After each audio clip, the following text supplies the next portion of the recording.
Hi everybody, it's me, Mr. Myers. I am here back in my garage for another tech kit lesson. This lesson is gonna require you to have a couple of things from in and around your house, and what you're going to need is this bag here. This is the lighting kit bag. It has one white box, 2 packs of M&Ms, and a bunch of lighting gels. Those we're not gonna need today. All you need is the flashlight out of that box, which looks like this. Haha. This flashlight functions in a couple of ways, okay? The button on the back is the button that you use to turn it on and off. I want to give you a warning though, that if you click this button 3 times, it turns onto a strobe light effect. So if that affects you in any way, make sure that you don't do that, or you put it down against the ground before you turn it off, because it has to cycle through that setting in order to turn off. Also in that box though is a little USB cord that you can use to charge this. If your light ends up getting low, you can just plug it in and charge it. This light is yours. You can keep it. Cool functions of this light though, beyond anything else, is the button turns it on and it's pretty bright. If you move the front cover forward, it works like we talked about how an ellipsoidal reflector spotlight works, where I'm moving the lens farther away from the light source and the light beam itself gets narrower. So you can play around with that if you want. For today, we're gonna use it mostly on the wide setting. So what we also need today though is, or what the purpose of today's lesson is we're gonna demonstrate the primary positions of lighting on the stage. You're going to end up having to take some pictures of some things that show the shadow that lighting position would need. And we're gonna go through a couple of them, and I'm gonna give you some terminology and some reasons why you would use this angle of light. So I've got set up here in front of me a little mini stage. It's got a couple of positions on it. You don't need these positions, but these are just for me to help me in filming. And I need a couple of assistants. So today I brought 2 that are just gonna help me out. So here is London. Hi. And Ainsley. Hi. And they're gonna help me out today. So we also brought 3 of our friends with us. Of course, I brought a baby Yoda. We have... It's a bell on a pony. Belle on a pony and... A Hatchimal Stuffy. A Hatchimal Stuffy.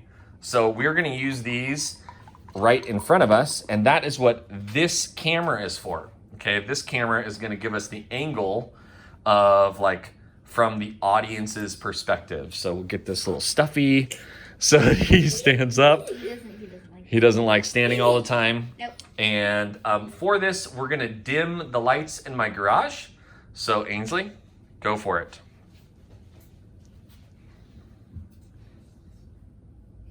Yes. Oh. All right, so the first lighting position that we're gonna demonstrate, now that we've got these 3 set up, all you need for this is 1 figure, okay? That's all you need, is just 1 figure to set up so that it demonstrates. I just have 3 because it's nice and it shows how they would be on the stage.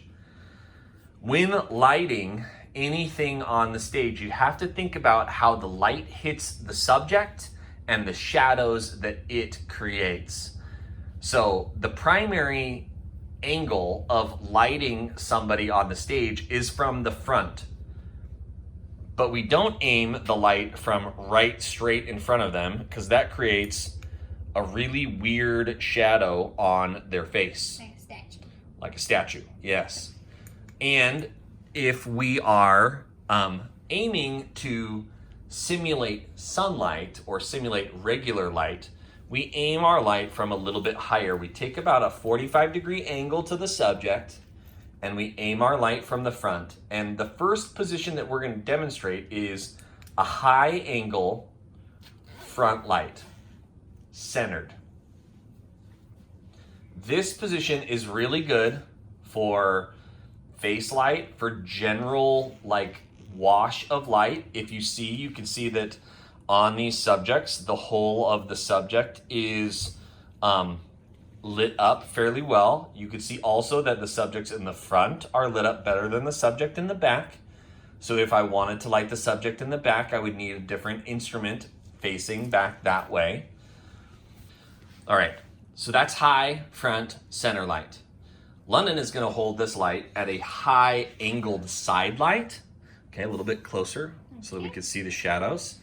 And a high angle side light is good because it provides like a definite lighting point. It gives you a little bit of shadow and contour on the face so not everything is washed out.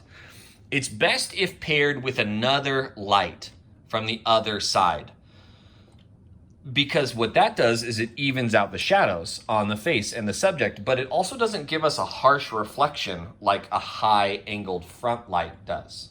So high angled side light is great, especially when coupled in two.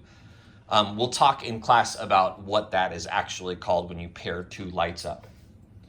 The third lighting angle that we're going to demonstrate, Ainsley is going to demonstrate, and this is an angle common to dance classes or dance concerts. Right there, that's good, perfect. And this is side light. Side light is wonderful because it both lights the subject's face, but it doesn't cast a shadow backwards. So you get some really cool angles and looks with them. You can see side light goes really well onto their faces. The trouble with side light is this. London, will you move Belle up to the front spot? If one subject is in the shadow of the other subject, right? So I need to make sure that if I'm using side light and I don't want somebody to be in the shadow, I either have to change their position or I can use a light from the other side pointing in that direction. Okay?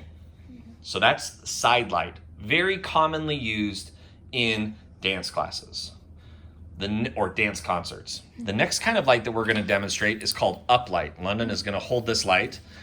Uplight is where the lighting instrument itself is lower than the subject and pointed up at them. Think about like campfire ghost story lighting. And we're going to move our characters back a little bit to get them in here. So this light source is really good for mood lighting. It creates kind of shadows along the top ridges of somebody's face, but it also casts a big shadow backwards, which is kind of cool if you're lighting up the back wall and you want shadows to creep across the back wall. Low angled uplight is the light for you, okay? The last lighting position that is primarily used on stage is backlight, where the light is behind the subject, aiming at the back of their head. This creates a halo-like effect, which you could see on our subjects here in the middle. A halo-like effect. Paired with some effective front lighting, you could do a lot of cool things by changing the color of the backlight to like make the halo appear in a different color. But it's really neat when used well. When used by itself, you can in fact create a dark silhouette. Ainsley, will you go turn off the other light? Ainsley is the garage lighting technician. Yep. So when you use it by itself, we get some really cool backlight silhouette.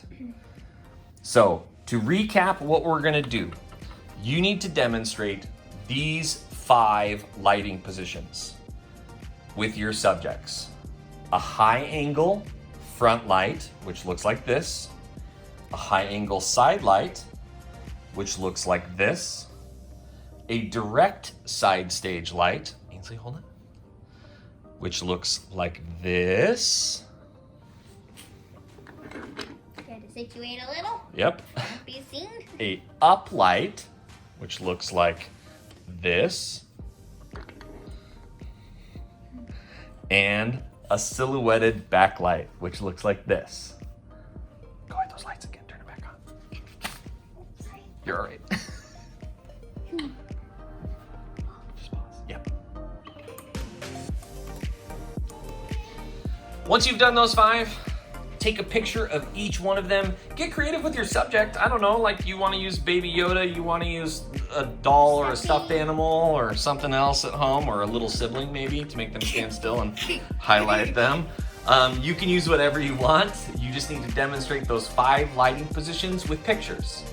And submit those pictures in Schoology according to the assignment instructions, and you are set for this tech kit lesson. Did we have fun? Yes. Awesome. Thanks for coming, everyone. Bye. Now spin around.